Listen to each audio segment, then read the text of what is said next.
President.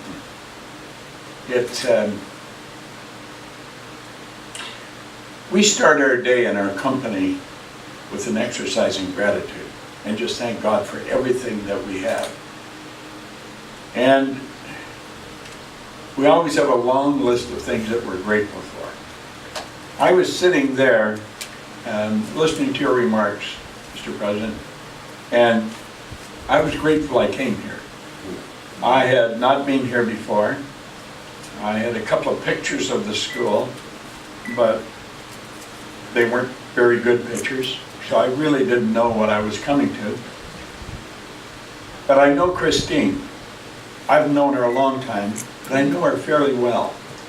And Christine is loved by everybody in our company that has dealt with her. My wife is very familiar with Christine, and everybody speaks well of her. I committed that I would help Christine any way I could create a greater awareness for Yuin University. Just knowing her, without knowing the school, without coming to the school.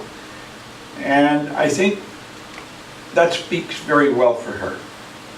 And I think you, in your thoughts of gratitude, you want to be very grateful that God has led her here, because she is an extraordinary lady. She has a simple faith that runs very deep. And you know, that'll carry you a long, long way. I started out many years ago in Chicago, and in this business that I'm in. And I made up my mind I was going to build a business that operated all over the world. And today we operate all over the world. And yet, it doesn't really seem like that big a deal to me. I get up in the morning and I go to work.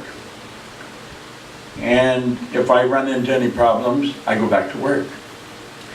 There's a great quote by a man named Dean Briggs that I use. And it's something that I use over and over and over again. He said, do your work. Not just your work and no more, but a little more for the lavishing's sake. That little more, which is worth all the rest. And if you suffer as you must, and you doubt as you must, do your work. Put your heart into it, and the sky will clear, and then out of your very doubt and suffering will be born the supreme joy of life. Well, you know, in all religious books, regardless of the religion, we're told that. We're promised that. And we're God's highest form of creation. There is nothing on the planet that will equal us.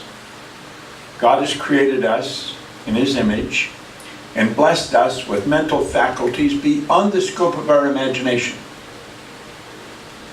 And where we may not have some of the fancy things that somebody else might have, if we've got this belief, and we really believe in God's Word, and believe in the laws, I believe God operates by law.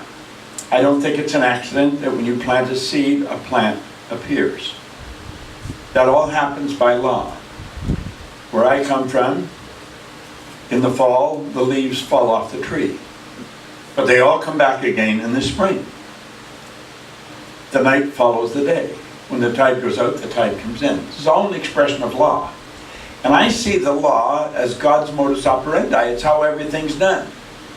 And the more we learn about the law, I think the more successful we be. Not just the more we learn about it, the more we learn and fall in harmony with it. I don't know very much at all about acupuncture, but I believe that it's very old, and I think it helps the body move back into harmony with the law. I think it affects the circulation. The body has an electrical system in it that would make the electrical system in a supercomputer look like an absolute toy. I believe that the acupuncture clears the passage for those charges to freely flow. And I think the work you're doing here is quite extraordinary. as I wander around, and it's fairly obvious that you have limited resources, but you have big ideas, and you could feel the sincerity. Each person I met, when they were explaining what they were doing or what's happening here, you could feel it. And as I was sitting listening here earlier, I was thinking about the commitment I made to Christine. I committed that I would help her whatever way I could to make the school better known throughout the world. And there's probably a number of things I can do. We have a reputation that's very good worldwide, and so there's got to be ways we can help. And as we put our heads together and think of those things, I'm quite certain that God will give them to us. And I personally believe that we have to decide on what we're going to do. God is not going to do that for us. We've been given the ability to make decisions.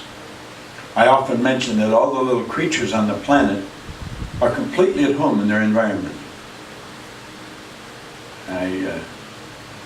The other day I was over, we have a gate on the side of the house, and I went over to close it. It was left open. I saw a little toad jump right in front of me. I thought, I looked at it, and I thought, he's completely at home here. He loves it. Well, all the little creatures are completely at home in their environment. They blend in. You and I are the only creature that is totally disoriented in our environment. And that's because we've been given the mental faculties to create our own environment.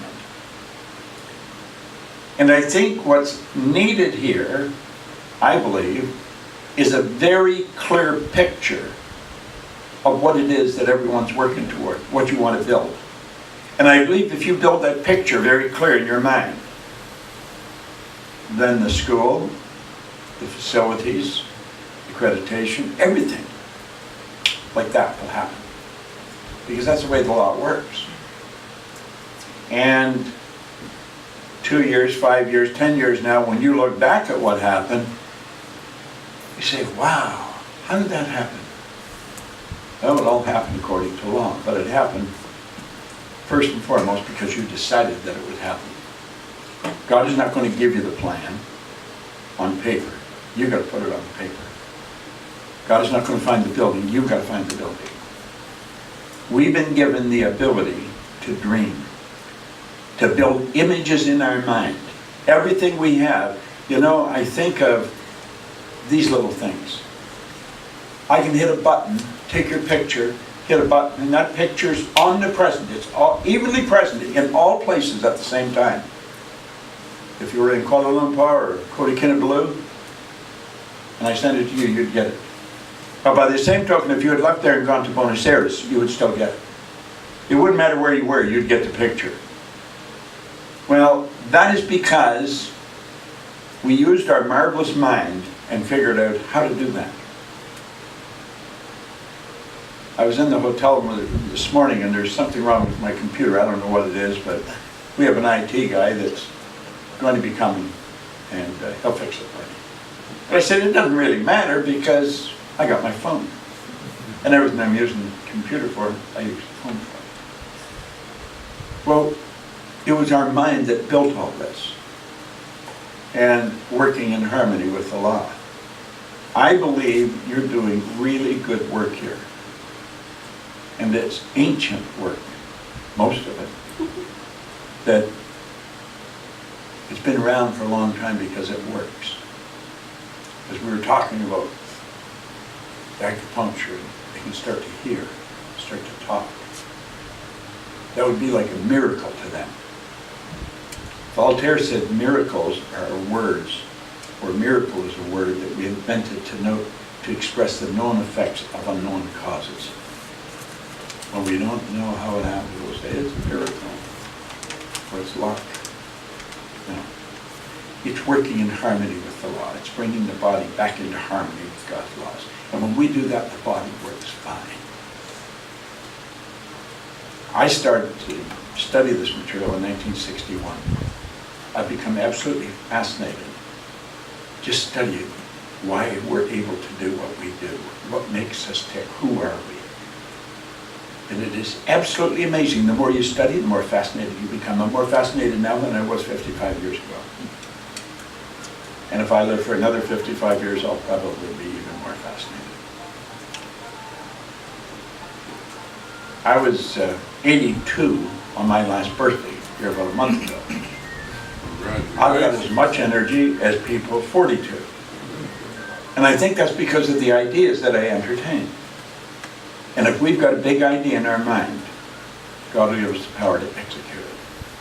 If we have the desire, we wouldn't have the desire if we didn't have the ability to do it. So I want to thank Christine for inviting us here. And I'm so grateful that I came. As I wandered around, all I could think of, I'm so glad I agreed that I would come here. Because you do have something very unique here. I think you should have something bigger, with more facilities. And what we want to know, that something bigger and more facilities are already here. We just have to get in harmony with them. We have to, first of all, build a picture of what it is we want, and then just make up our mind to get it. President John Kennedy asked Dr. Werner von Braun, way back in 1963, what it would take to build a rocket that would carry a man to the moon and bring him back safely to Earth. The good doctor answered in 5 words: the will to do it. And that's all you require. On behalf of our company, and I speak for all of you, we will do what we can to help you find what you're looking for and build what you want, because I think you are doing good work. We build schools now It's a real honor for me to be here. I know I probably speak for Bob as well. My name is Gina Hayden, and I've worked with Bob for 30 years. I run all the events in the company. I work with him directly. And I'm just really going to speak to him. He has been in the personal thought industry for just over 50 years, having worked with the legendary Earl Nightingale. He's worked with some of the most prolific thought leaders in the world.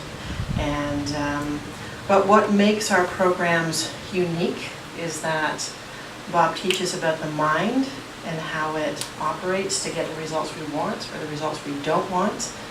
And our programs have a spiritual aspect to them. It appears to me that faith and spirituality is a big part of this school. And certainly, having worked with Christine, I know the woman she is. You know, physically, she doesn't have a big stature. She's very humble. She's very quiet. But she has a real dream, and she has a fire in her belly that is unmatched. And when she makes her mind up to do something, you can bet that it's going to get done. It has been a real pleasure for us to work with her. And when I was speaking with Kevin this morning, he was talking about the staff and faculty here are very coachable, and that's probably one of the things that we love about Christine, is that she's very coachable and she's very humble. She's always saying, "Oh, it's just me." And Bob and I are, you know, after our conversations with her, we'll often talk and we'll be like, "Man, like she just goes out and does it." And it doesn't matter if she knows how to do it. If it's in her head, it is going to be absolute fact. So I think you're probably all privileged to work with somebody like Christine, who has such a positive attitude and certainly is going to make this happen. And there's no doubt in my mind that this school will be on the map, and certainly with each of your own qualifications and expertise, I think you've got a really good, strong unit here that can really put you and your university on the map and really attract, as Kevin was saying, from the community. As well as internationally. He was saying that, you know, you have about 200 students right now, but that's without any marketing, without really any effort, and that your registration is mostly by word of mouth. So, you know, with that great energy behind you, doing a little bit of marketing, doing some things through the school that you can't see right now but are in the works, there's just great things for you. So it's a real honor for me to be here. And without any further delay, I'll introduce Bob Proctor.